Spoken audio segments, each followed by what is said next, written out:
যদি কেউ আসে সৌদি আরব থেকে আসতে অনেকে এক্সিট লাগে বা ছুটি লাগে, এক্সিট নেওয়ার প্রক্রিয়া কি, কিভাবে করলে এক্সিটটা খুব সহজে নিতে পারবো? আসসালামু আলাইকুম রহমতুল্লাহ, আমি সাকিব আহমেদ, লিবিয়া বেনগাজি থেকে। আমার পাশে আছে ইকবাল ভাই। ইকবাল ভাই আসছে সৌদি আরব থেকে।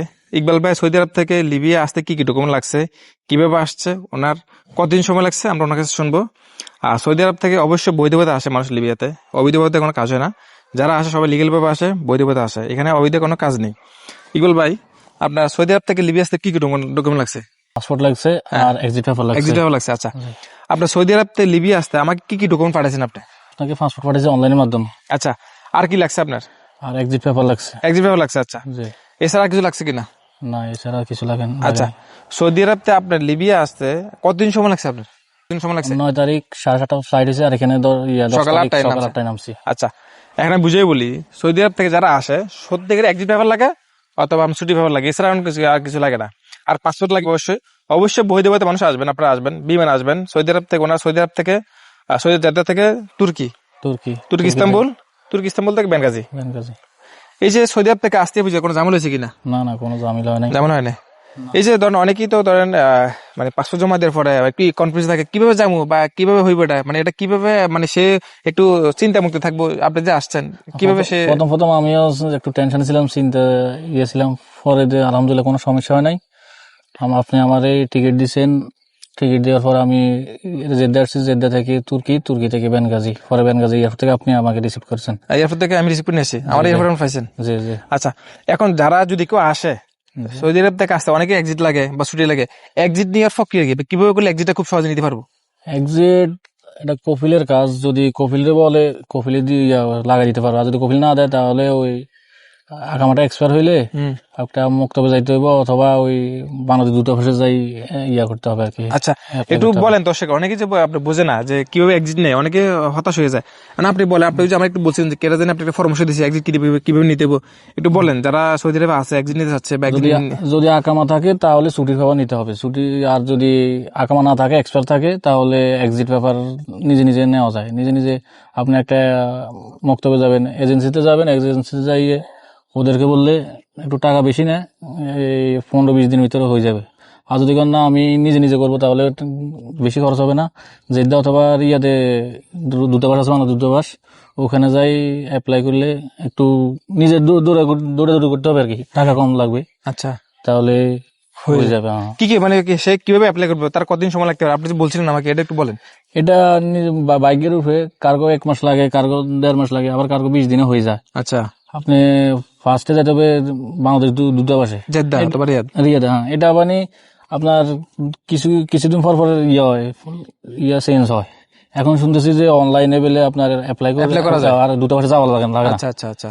যারা বাংলাদেশ রিয়াদ আর জেদ্দা অনেকের জন্য দূর হয়ে যায়, তো এটা ওখানে অনলাইনে অ্যাপ্লাই করে পরে একটা এজেন্সির মাধ্যমে যাই আপনি করতে হবে আর কি। আচ্ছা, তাহলে হয়ে যায়। আচ্ছা, যাক আলহামদুলিল্লাহ। আশা করি আপনারা বুঝতে পারছেন, সৌদি আরবে যদি কেউ আসতে চান এক্সিট বা ছুটি পেপার নিলে আসতে পারবেন। এখন আপনি আমাকে বলেন, আপনি এখানে কতদিন ধরে আছেন? আমি এখানে আসছি 10 তারিখে সকালে, তাহলে আজকে কয় তারিখ? আজকে 13 তারিখ না 12 তারিখ, প্রায় 3 দিনই গেছে। 3 দিন গেছে। আচ্ছা, এখন আপনি আমাকে বলেন, এই যে সৌদি আরব থেকে পর্যন্ত আসছেন, আমার খাবার দাবার, আমার রাখার সিস্টেম কেমন দেখলেন আপনি? না, আলহামদুলিল্লাহ নিজের ফ্যামিলির মতো, আর খাওয়া দাওয়ার কোনো সমস্যা নাই, এখানে খেলাধুলা সব দিক ঠিক আছে। মানে এরকম আশা করছেন কিনা? না, এরকম আশা করি নাই। মানুষ আমি ভিডিওতে দেখতাম সবাই বলতেছে খানা কষ্ট, এইটা থাকা কি খবজা খা, এটা খা না। এখানে আলহামদুলিল্লাহ খানা কোনো কষ্ট করি নাই, ওনার সাথে একসাথে বসেই খানা খাইছি, কোনো হয় নাই। একসাথে বলে আমরা লুডো খেলছি, একসাথে আমরা ক্রিকেট খেলছি। সাকিব ভাই আলহামদুলিল্লাহ লোক ভালো, সবাই বিশ্বাস করতে পারেন। আচ্ছা, এখন এই যে আপনি কি আমার আগে থেকে চিনতেন কিনা? না, আগে চিনি, আমি ভিডিওর মাধ্যমে। আচ্ছা, এখন আমি বলি, আপনার তো ওনার পেমেন্ট সিস্টেম ছিল, ফার্স্ট টাইম পাসপোর্ট জমা করার সময় উনি 50K দিছে, আর টিকিট ফাটানোর পর আরো 50K দিছে, বাকি পেমেন্ট এখানে আসার পর দিছে। সিস্টেমটা এমনই, সৌদি আরব থেকে যদি কেউ মিডল ইস্ট থেকে আসে, যে কোনো দেশ থেকে যে কেউ আসে, এইভাবে সিস্টেম। তো এখন আশা করি আপনারা বুঝতে পারছেন, যে কেউ মিডল ইস্ট থেকে আসতে চান বা যে কোনো দেশ থেকে আসতে চান, এই হচ্ছে প্রক্রিয়া। ওনাকে আজকে ইনশাল্লাহ কাজে নিয়ে যাবো আমি 5 স্টার হোটেলে। ওনাকে বলছি ভাই কি কাজ করবেন, আপনি কাজ করবেন কিনা বা এখান থেকে চলে যাবেন কিনা, সকল ধরনের অপশন আছে। আমি ওনাকে বলছি আসার সময় যে ভাই আমার এখানে আসছেন, কোনো সমস্যা না। আমি ওনাকে সিম দিয়ে দিছি, আলহামদুলিল্লাহ নেট দিয়ে দিছি, এত সাথে সাথে নেট দিয়ে দিছি। আমার বাসা আনার পরে ওনাকে বলছি ভাই আপনি আমার এখানে চলে যান, যেতে পারেন, কোনো সমস্যা নাই। যদি কাজ করতে চান কাজের অপশন আছে, যদি এখান থেকে দ্বিতীয় কোনো অপশন যেতে চান কোনো সমস্যা, যদি এখান থেকে আপনি কোথাও যেতে চান আপনার লোকের কাছে আমি পৌঁছাই দিব, কোনো সমস্যা নাই। এই যে আমার এখানে আসছেন কোনো রকম ফেরা, কোনো রকম মানে কোনো ফেরা- হয়রানি হয়েছেন কিনা? না না ভাই, শিওর কিভাবে বিশ্বাস করবো আপনার কথা? আমিও ফার্স্টে বিশ্বাস করি নাই, পরে অনেক ভিডিও দেখছি, অনেক ভিডিও দেখে অনেক এবং কমেন্ট চেক করছি, কোনো খারাপ কোনো রিপোর্ট দেখি নাই। পরে আমিও কই দেখি একটু চেষ্টা করেছি। সবাই তো বলতেছে যে অনলাইনে বিশ্বাস করাটা ভালো না।